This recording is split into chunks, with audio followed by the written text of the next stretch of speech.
Chamo Elisandra Moreira, aluna do curso CVP, primeiro ano. Fui solicitada pela professora Mariana Faria para fazer um vídeo para falar sobre campo de concentração. O campo de concentração fica situado na ilha do Santiago, no concelho do Tarrafal, na aldeia de Chombom. O campo de concentração foi estabelecido no ano 1936 pelo processo de reorganização do sistema prisional do Estado Novo. Com o seu objetivo era encarcerar presos políticos e também sociais. A sua localização foi escolhida por estratégia, porque no campo, para que os testemunhos dos presos não viessem à tona, e também porque tinha pouca água potável, tinha um clima insalubre. Quando era o tempo de chuva, apareciam muitos mosquitos. Então, com isso, foi aparecendo doenças como malária. Então, aí, os prisioneiros não tinham como se tratar, como era um campo de concentração, como também é chamado campo de morte lenta. Aí facilitava com que os prisioneiros apanhassem doença.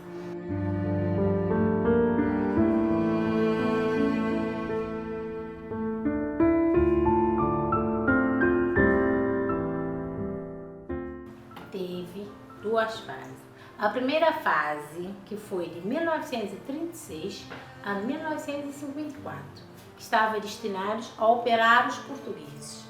Então, em outubro de 1936, chegaram os primeiros prisioneiros de Lisboa, que eram 157, que participavam na revolta da Marinha.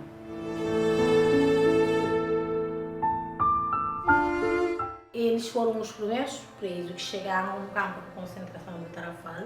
Aí não tinha nem murro nem nada. Então eles trabalharam por 45 dias, durante uma temperatura muito alta. Eles eram moradores de tenda.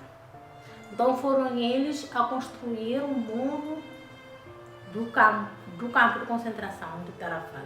Nessa primeira fase passaram 340 presos políticos e sociais. Desses 340 morreram 34. Por isso que nessa fase foi designado como uma fase mais sangrenta, mais violenta, porque tive muitos mortos. Nessa fase, quando começaram a aparecer as primeiras doenças, tinha um médico, mas ele não tinha nem condições de tratar as suas próprias doentes, porque ele não tinha nem condições nem medicamentos. Então ele limitou-se a dar atestado de óbitos.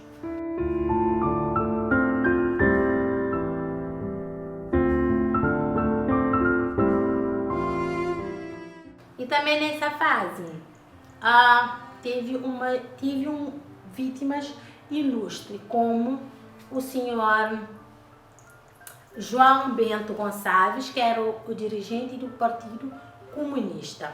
Nessa fase também tinha a frigideira, que era uma cela muito violenta e foi responsável por maioria das mortes que aconteceram na primeira fase.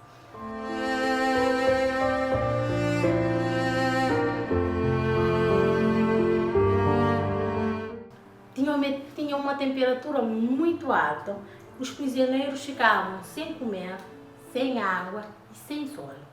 Então, nessa fase, foi morto mais de 30 presos e foi responsável pelo adoecimento de dezenas de presos. Então, a frigideira ficou marcada na primeira fase do campo de concentração do Tarrafal.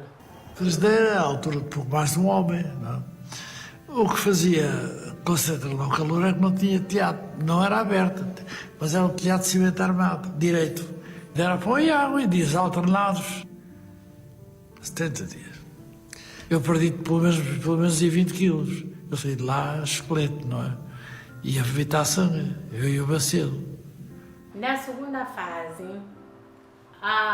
que reabre em 14 de abril de 1961, que passou a deter a prisões militares de guerra de libertação e também de guerra colonial. Nessa fase receberam não só os portugueses, mas também foram recebidos os africanos, como angolanos, guinenses e cabo-verdianos. Passaram por lá 106 angolanos, 100 guinenses e 20 cabo-verdianos. E nessa fase foi substituído a frigideira por Holandinha. Já não se tinha mais a frigideira, mas tinha a Holandinha.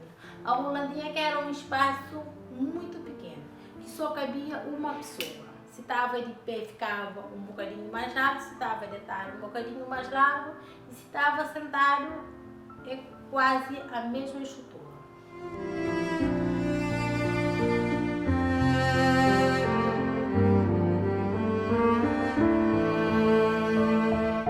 Em agosto de 2016, o governo de Cabo Verde reconheceu o campo de concentração do Tarrafal com a sua independência de patrimônio nacional da República de Cabo Verde, em homenagem à luta de resistência. Então, o governo de Cabo Verde, em 29 de outubro, consagra-se o Dia da Resistência. E no dia 1 de maio desse ano foi comemorado os 50 anos da libertação dos presos políticos de Cabo Verde.